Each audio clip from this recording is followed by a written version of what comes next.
The notorious Clarence Preacher Heatley had absolutely no respect for Harlem dope boy Rich Porter. Heatley's lack of respect would ultimately evolve into one of the most foulest events to ever take place in Harlem's infamous paid-in-full era. The beef between Heatley and Porter reveals a cautionary tale about respect and how the lack of it can be deadly. In the late 80s, early 90s of Harlem, New York, most folks believed that the kings of the streets were the dope boys, like Alberto Alpo Martinez and Richie Rich Porter. How could you not think that? The dope boys had all the paper, the fly whips, the fancy jewels, and the bad bitches. But in reality, the true kings of the game were the extortionists, the men who lined up the dope boys for their cash and work. And the biggest extortionist during Harlem's paid-in-full era was Clarence Preacher Heatley. Heatley had two nicknames, the Preacher and the Black Hand of Death. Preacher had a crew called the Preacher Crew. His crew sold drugs like crack rock, cocaine, and that heroin. But Heatley's crew was really known for extorting big-time dope boys from the BX in Harlem. Heatley was extorting so many dope boys that it was a badge of honor not to get lined up by the Preacher Crew. Preacher never took 2 pennies from me. Never, ever. He would have took 2 bullets before he took any kind of money from me. Preacher also had a side hustle, executing hits for various drug dealers. If a dope boy wanted to take out a rival, but didn't want to get his hands dirty, then he'd call up Preacher. For 10 bands, Preacher could execute a hit easy. But the crazy thing is, Preacher always felt some type of way about the dope boys that hired him to do their dirty work.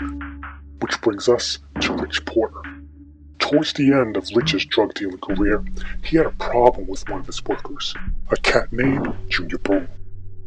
Broom was basically fucking with Rich's money. Rich would send customers to Junior to buy crack. But instead of simply selling to Rich's clientele, Junior Broom would rough them up and treat them like shit. Junior was also tampering with Rich's drugs. Word on the street is, Junior was swapping out Rich's coke for powdered soap. Because of that, Rich put the paws on Junior a couple of times, hoping that would put him in check. But Broom kept fucking up. Given the parties involved, Rich really only had one move to make: stop giving Junior work. Y'all niggas don't seem to understand me out here, B. Nobody playing games on these streets, man. Y'all niggas better hold it down out here, alright? Y'all niggas gonna be looking for motherfucking work in Queens or some shit like that, man. It's Harlem, man. Y'all niggas better hold it down, B. Remember, Junior wasn't just anybody. He was Daryl Barnes' brother. And Daryl Barnes, that nigga was Rich's man, a nigga that was part of his circle.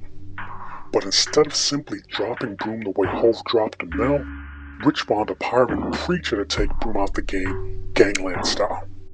Preacher took the contract, and after Rich paid 10 bands for the hit, Junior Broom became Junior Dead. The whole Harlem was shocked by Rich's move. The streets were talking, and it said Rich's move was grimy. But Preacher, he was talking too, and he said that Rich was pussy. I smell pussy! Preacher judged the dope boys who hired him. As far as Preacher was concerned, the dope boys that paid him to do their dirty work were soft, weak, and Preacher definitely thought Rich was soft. Meanwhile, Rich thought having Preacher in his back pocket was a good thing.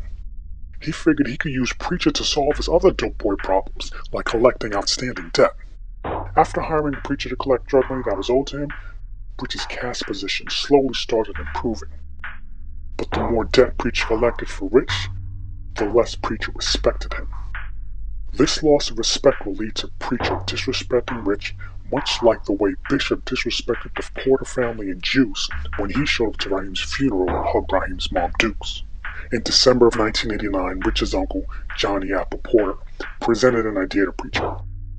Kidnap Rich's little brother, Donnell Porter, then force Rich to pay a $500,000 ransom for his little bro's return.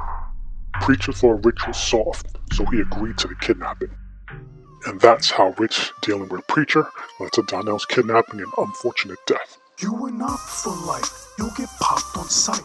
I'll stop your life, cause we locked in trife. With an op for life, my Glock no nice, it'll pop and bite. Chop day all night, be ready for action.